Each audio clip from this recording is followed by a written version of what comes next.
Sefarad presenta Magazine Sefaradí.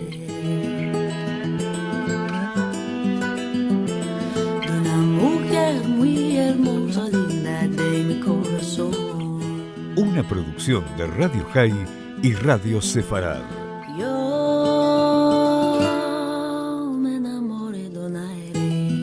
Con la conducción de Marcelo Benveniste. Linda de mi corazón.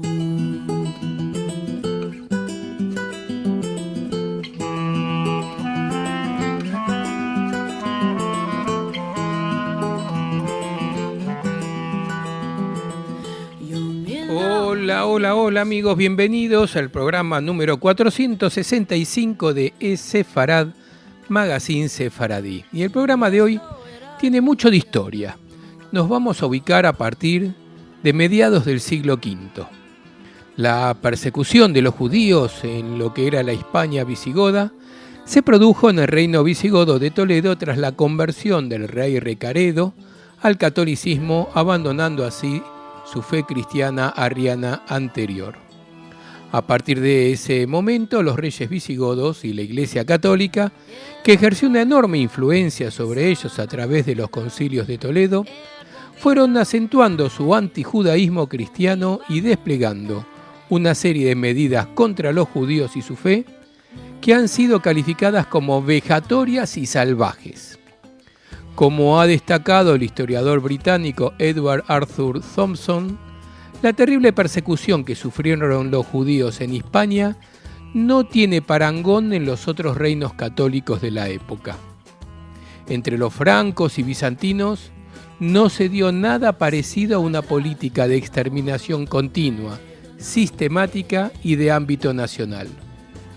Por su parte, el también británico Roger Collins afirma: el trato dispensado a los judíos tanto por parte del poder secular como de la Iglesia en el reino visigodo es el rasgo más negativo de su historia. Por último, el hispanista francés Joseph Pérez destaca el paralelismo que existe entre la persecución de los judíos en la Hispania visigoda y la que se produjo casi 1000 años después durante el reinado de los reyes católicos y que condujo a la expulsión de los judíos en 1492. Los judíos en la Hispania visigoda. Este es nuestro tema del Sefarad Magazine Sefaradí de hoy.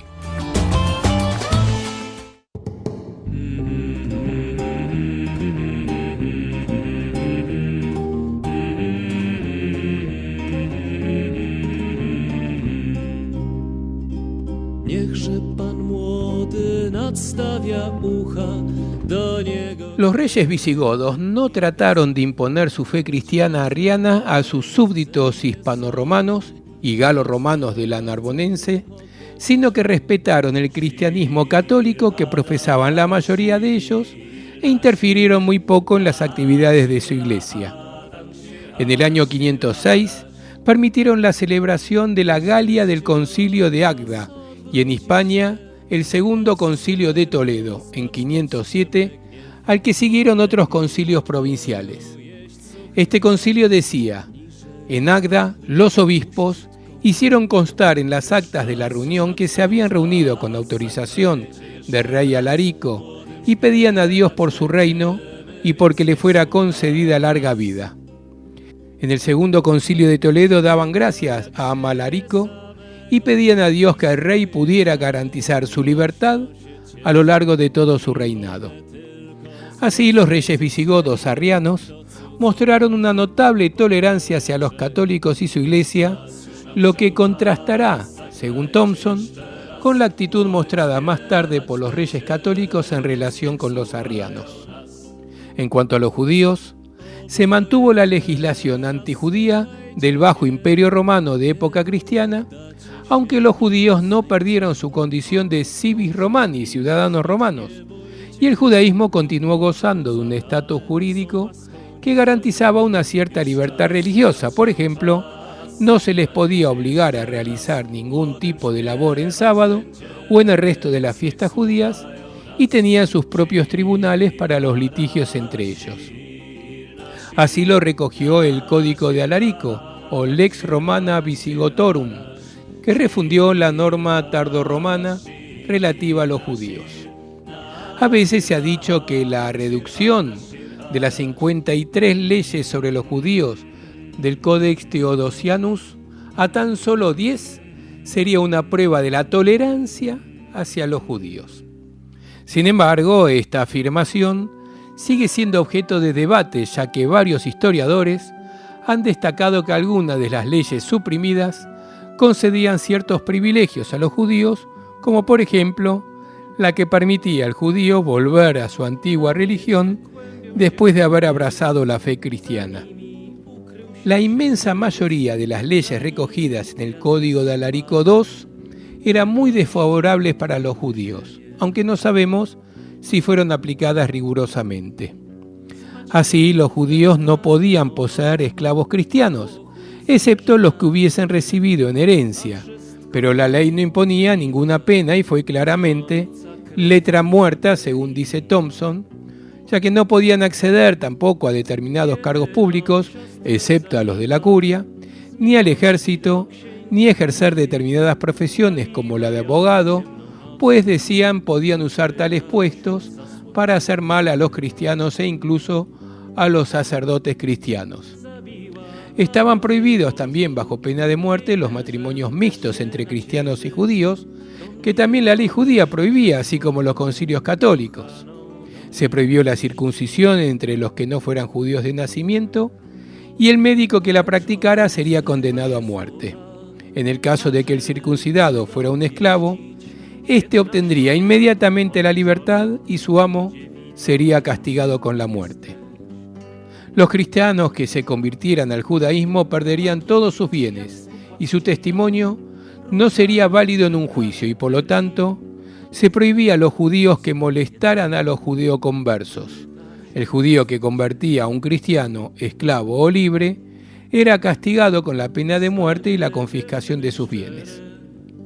Además, se prohibió la construcción de nuevas sinagogas y las que se levantaran contraviniendo esta ley serían transformadas seguidamente en iglesias cristianas. En las reparaciones de las ya construidas, se prohibía que se introdujese ningún tipo de embellecimiento. Algunos historiadores sostienen que las leyes antijudías no fueron aplicadas con rigor, por lo que consideran que durante el reino visigodo arriano hubo tolerancia hacia los judíos. Algunos llegan incluso a hablar de filosemitismo entre los cristianos arrianos. Una de las pruebas que suelen aportar es que el Papa elogió la decisión del Recaredo, el primer rey visigodo católico, de rechazar una importante suma de dinero de los judíos para que no se aplicaran las leyes antijudías, lo que indicaría que esa práctica se había dado durante el periodo arriano. Thompson afirma que el rey tenía interés en evitar el proselitismo por parte de los judíos, pero en cuestiones religiosas les dejó, en general, vivir en paz. Su actitud mostraba una liberalidad sorprendente en comparación con la que mostrarían algunos de los reyes católicos del siglo VII.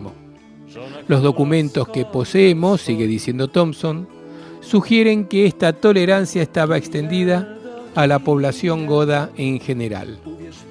Los obispos católicos, en cambio, prohibieron a sus sacerdotes y a sus fieles que comieran en compañía de judíos, y a los conversos no los bautizaban inmediatamente, sino que debían permanecer como catecúmenos, o sea, en preparación para el bautismo durante 8 meses.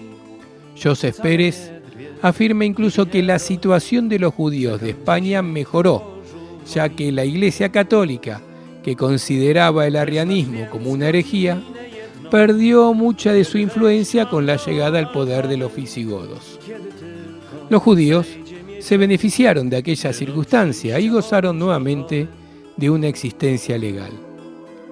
Algunas medidas que venían de época romana subsistieron, pero parece que no tuvieron ya mucha vigencia. La situación cambió con la conversión del rey Recaredo al catolicismo. Otros historiadores, por el contrario, califican la supuesta tolerancia como un tópico que las leyes antijudías del Breviarium desmienten. Según Raúl González Salinero, es muy posible que el posterior endurecimiento de las medidas antijudías en época católica, haya podido contribuir por contraste a la aparición de una visión mucho más indulgente del trato a los judíos en época romana. Lo cierto es que Alarico II sintió la necesidad de recuperar las leyes que de manera más oportuna sirvieran para salvaguardar la doctrina cristiana de la perfidia judaica. Así pues, la verdadera diferencia entre ambas épocas estribaría fundamentalmente en el desarrollo de un mayor grado de represión dentro de una misma línea ideológica de sentido claramente antijudío. Como ha destacado González Salinero, con la conversión al catolicismo del rey Recaredo en el Tercer Concilio de Toledo, surge ya una verdadera Societas Fidelium Christi, es decir, un cuerpo unitario de súbditos vinculados por una fe común.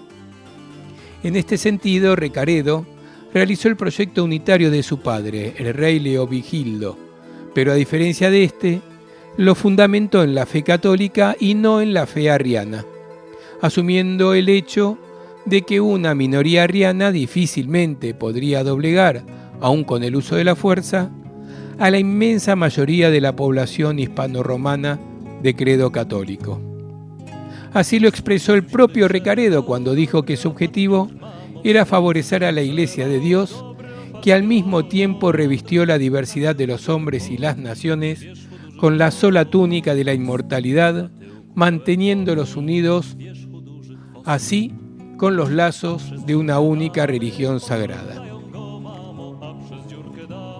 De esta forma, la Iglesia católica y su doctrina se convirtieron en la fuente de legitimación de la monarquía visigoda fundamentada en la unidad de Regnum por la fe y en la fe católica.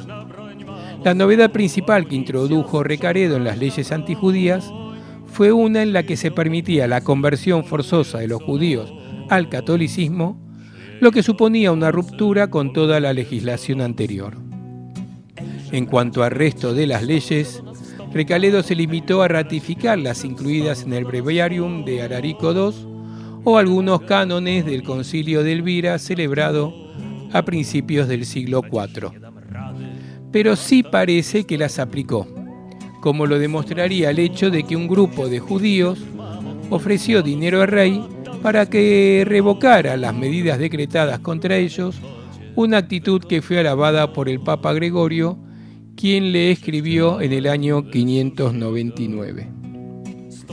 Conozco también lo que Dios se complace en vuestras obras, por lo que me he referido, mi amado hijo, el presbítero Provino, que habiéndose publicado por vuestra excelencia un decreto contra la perfidia de los judíos, y habiendo éstos ofrecido una gran cantidad de dinero para doblegar vuestra rectitud, generosamente lo habéis despreciado, prefiriendo a la utilidad propia la causa de Dios y al esplendor del oro el de la inocencia. Así, bajo Recaredo, de nuevo se prohibieron los matrimonios mixtos entre judíos y cristianos, incluso que los judíos pudieran tener concubinas cristianas. También el acceso a los cargos públicos, la compra de esclavos cristianos y la circuncisión de los esclavos que ya tuvieran. En este caso, el esclavo debería ser liberado y el amo se convertiría en esclavo del tesoro. Aunque introdujo la obligación de bautizar a los hijos nacidos de matrimonios o concubinatos mixtos, lo que según Thompson constituiría el primero, pero no el último, ejemplo de conversión forzada al cristianismo en la España visigoda. En ocasiones los concilios provinciales de los obispos católicos fueron mucho más lejos en su antijudaísmo. Así, en el concilio de Narbonense del año 589, el mismo año en que se reunió el Tercer Concilio de Toledo, se aprobó que los judíos deberían descansar durante el sábado cristiano y que no podrían cantar salmos en el entierro de sus muertos. No existen pruebas de que Recaredo ratificase las decisiones de este sínodo, pero la actitud de los obispos que participaron en él sería un presagio de lo que iba a ocurrir en el siglo siguiente. Al piadoso rey Sisebuto, quien se interesó vivamente en los asuntos de la Iglesia, a la que gobernó con mano firme, y quien fue el primer y único rey visigodo que obtuvo y mereció fama como autor latino, le cabe el honor de haber comenzado la prolongada y feroz persecución de los judíos que desfiguró la España del siglo VII. Nada más acceder al trono, se mostró muy defraudado por la poca efectividad práctica de la legislación de Recaredo, ya que sus sucesores, Witherico y Gundemaro, no la hicieron cumplir. Sisebuto aprobó enseguida 2 nuevas leyes contra los judíos. En la primera, les prohibía que tuviesen esclavos o personas dependientes que sean cristianos, pues el funesto poder que estos, los judíos, ejercen entre los cristianos, debe ser desarraigado y el pueblo cristiano, consagrado a Dios, debe ser conducido hacia la gracia bajo el recto amor de la fe. El propósito de Sisebuto era conseguir lo más rápidamente posible la liberación de los esclavos cristianos de sus amos judíos, aunque esto no significaba que se convirtieran en hombres libres, sino que los propietarios estaban obligados a vender a sus esclavos a compradores cristianos a un precio razonable, aunque se le ofrecía la posibilidad de manumitirlos. Si antes del 1 de julio del 612 un judío todavía poseía esclavos cristianos, le serían confiscados la mitad de sus bienes y el esclavo obtendría la libertad. En la segunda, tras ratificar la prohibición absoluta de los matrimonios mixtos, se obligaba a separar a los cónyuges si la parte infidelis, el judío o la judía, se negaba a convertirse al cristianismo, recayendo sobre ellos la pena de destierro perpetuo y la confiscación de todos sus bienes. Al final de esta segunda ley, Sisebuto advertía a los reyes que le sucedieran que recaería una maldición sobre ellos si no hacían cumplir las leyes antijudías. Unos 60 años más tarde, Hervigio todavía recordaba esta maldición con vivo temor. Esta segunda ley también se ocupó del proselitismo de los judíos, endureciendo el castigo a los cristianos convertidos que no quisieran volver a su antigua fe. Serían azotados públicamente, sufrirían la decalvación y se convertirían en esclavos del tesoro. En cuanto al judío que hubiera inducido a un cristiano a convertirse a la ley de Moisés, sería ejecutado y sus propiedades confiscadas. Son medidas brutales y severas, una forma desproporcionada y fanática de hacer efectiva la función real de defensor de la fe católica.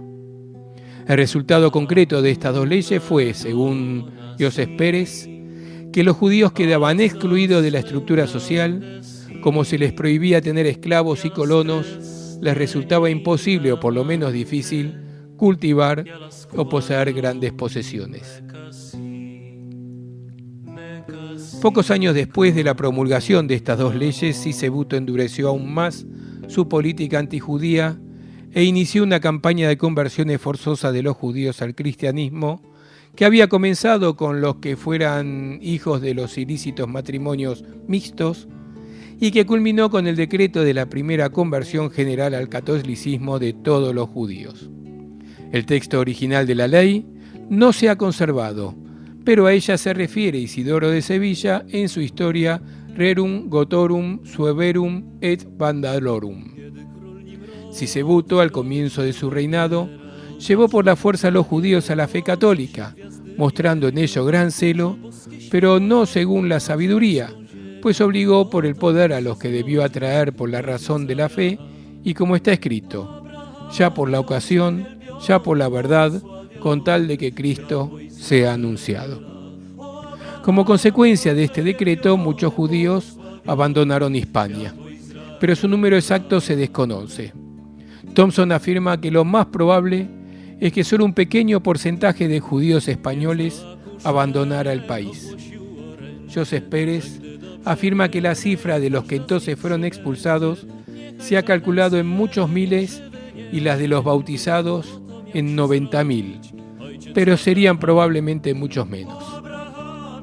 Los judíos que permanecieron en Hispania se convirtieron, pero solo en apariencia, por lo que Sisebuto creó, sin pretenderlo, un problema social y religioso nuevo en Hispania, el problema de los pseudo-conversos, núcleo de futuros conflictos sociales y religiosos.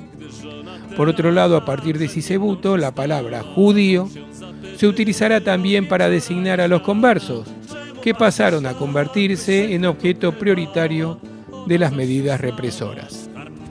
Sisebuto contó con la plena colaboración de la Iglesia para su durísima política antijudía. Así, antes de que se decretara hacia el 616 la conversión forzosa de todos los judíos, el metropolitano de Toledo había excomulgado al comes civitatis de la ciudad por haber permitido que algunos judíos convertidos al cristianismo volvieran a la antigua fe judaica. Después la Iglesia Católica apoyó el decreto de conversión forzosa del fidelísimo a Dios y victoriosísimo príncipe Sisebuto, quien prefirió conducir a los judíos, aún en contra de su voluntad, a la verdad antes que verlos permanecer largo tiempo en su enraizada perfidia. Y denunció la práctica de algunos judíos de sustituir a sus hijos por niños ajenos cuando tenían que cumplir la norma de bautizarlos, y así los mantiene paganos en una oculta y abominable simulación, lo que por otro lado demostraría lo extendido que estaría el criptojudaísmo entre los nuevos cristianos. Solo después de la muerte de Sisebuto, algún obispo, como Isidoro de Sevilla, mostró alguna reserva sobre la forma como se había llevado a cabo la conversión, pero los obispos justificaron el uso de la fuerza por parte de los reyes para obligar al pueblo a obedecer las leyes y evitar las malas conductas. Los obispos reconocieron el valor de esta forma de bautismo y se opusieron a que los judeoconversos pudieran volver a su antigua fe. Haber entrado ya en contacto con los divinos sacramentos, haber recibido la gracia del bautismo, ser ungidos con el crisma y compartido el cuerpo y la sangre del Señor, les obligaba a permanecer cristianos para que el hombre divino no fuera profanado y la fe que habían aceptado no fuera considerada de poco valor y despreciable. Escribió Isidoro de Sevilla: de muchos modos atemoriza Dios a los hombres para que, aunque tarde, se conviertan y sientan mayor vergüenza por el hecho de haber esperado su retorno durante tanto tiempo. Pues a algunos los conmueve, ora con amenazas, ora con infortunios, ora con revelaciones, a fin de que se enmienden, estremecidos de terror, lo que rehúyen convertirse voluntariamente. Después de la muerte de Sisebuto, los obispos de la España visigoda se pronunciaron en contra del uso de la fuerza para convertir a los judíos, una postura que ya había sido defendida por el Papa Gregorio Magno, que había hablado de que era mejor usar la razón que la fuerza para atraer a los judíos a la fe cristiana, porque la última solo generaba conversiones aparentes. Sin embargo, el Papa mantuvo la doctrina canónica de la irreversibilidad del bautismo, por lo que los judíos conversos forzosos no podían volver a su antigua fe judaica, ya que incurrirían en el gravísimo delito de apostasía. Y así llegamos a las puertas del Cuarto Concilio de Toledo, que es por donde vamos a comenzar en nuestro próximo programa, siguiendo esta fascinante historia de la presencia judía en la Hispania visigoda, que nos da mucho para aprender a los judíos, a los no judíos y a los españoles, a todos para conocer nuestra historia. Potrafię obronić się, Panie, przed bólem i żalem, więc zabij mnie.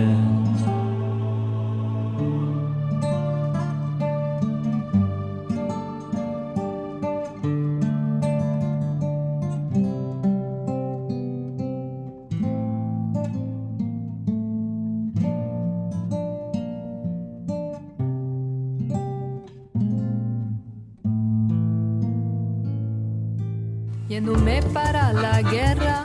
Nuestras vías de comunicación son múltiples. Por mail a magazine@esfarad.com, en nuestro sitio de internet www.esefarad.com y nos encontrarán muy fácilmente en Facebook y en Twitter buscando por Esefarad.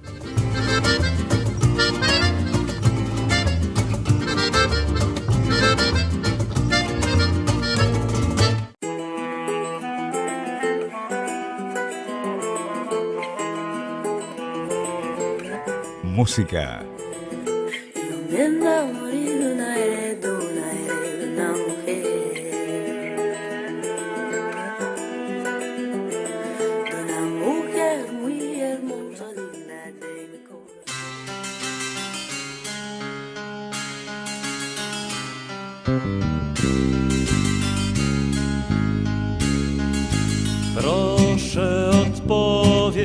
Proszę powiedz mi, jak na tym świecie mam żyć.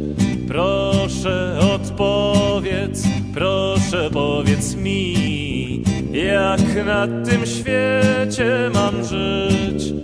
Chyba już dużo lżej umrzeć będzie niż... Y nos vamos, como siempre, nos vamos a ir escuchando muy buena música sefaradí. Mi nombre es Marcelo Benveniste. Los espero una vez más en nuestro próximo programa, Esefarad Magazine Sefaradí, de la semana que viene. Como siempre, lo pueden escuchar a lo largo de todo el viernes en radiosefarad.com y los domingos a las 6 de la tarde por radiohai.com en su portal de internet, pero también en su frecuencia modulada de 96.3 MHz en el radio de propagación de la ciudad de Buenos Aires. Y como siempre, los esperamos en nuestro portal Esefarad y en todas las redes sociales, donde además tendrán todas las actividades del Centro Cultural Sefarad de Buenos Aires. Nos vamos entonces, como acaba de finalizar Purim, nos vamos escuchando las tradicionales coplas de Purim, pero lo vamos a escuchar en una versión extraña, porque está en polaco, la canción de sefaradí, pero en polaco, en la interpretación de un grupo que, les confieso, me resulta impronunciable, sabrán disculpar. En fin, coplas de Purim y Semanada Buena. Taką noc jak noc Purim spać nie może chyba nikt. Już z kominów bucha dym, upiec trzeba stosy ciast. Święty dzień, święty czas, święta Ester króluj nam. W takie święto każdy Żyd, niechaj będzie druh i brat.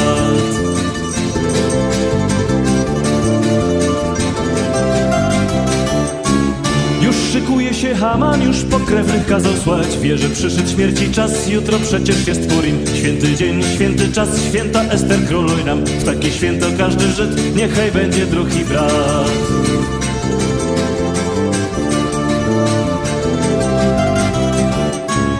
A ty zaraz głupia milcz, już i tak naplotłaś mi. To przez ciebie dzień Purimia, twój mąż zawisnąć mam. Święty dzień, święty czas, święta Ester króluj nam. W takie święto każdy Żyd, niechaj będzie druh i brat.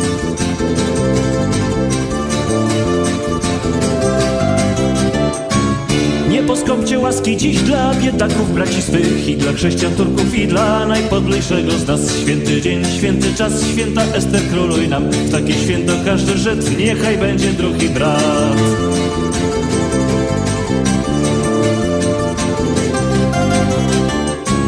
Nie poskąpcie marcepanów, ni nugatów, ni migdałów. Zimnych miast także nie mało, trzeba nam przy pełnych dzbanach. Święty dzień, święty czas, święta Ester króluj nam. W takie święto każdy Żyd, niechaj będzie druh i brat.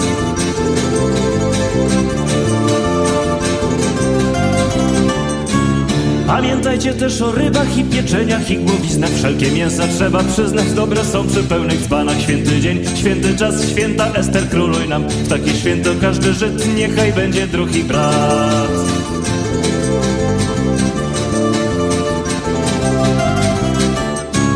A więc nie odmawiaj picia, czy to z gaci, czy z kielicha. Niech nikt cię nie waży, dzisiaj dolać wody nam do wina. Święty dzień, święty czas, święta Ester króluj nam. W takie święto każdy Żyd, niechaj będzie druh i brat. Święty dzień, święty czas, święta Ester króluj nam. W takie święto każdy Żyd, niechaj będzie druh i brat.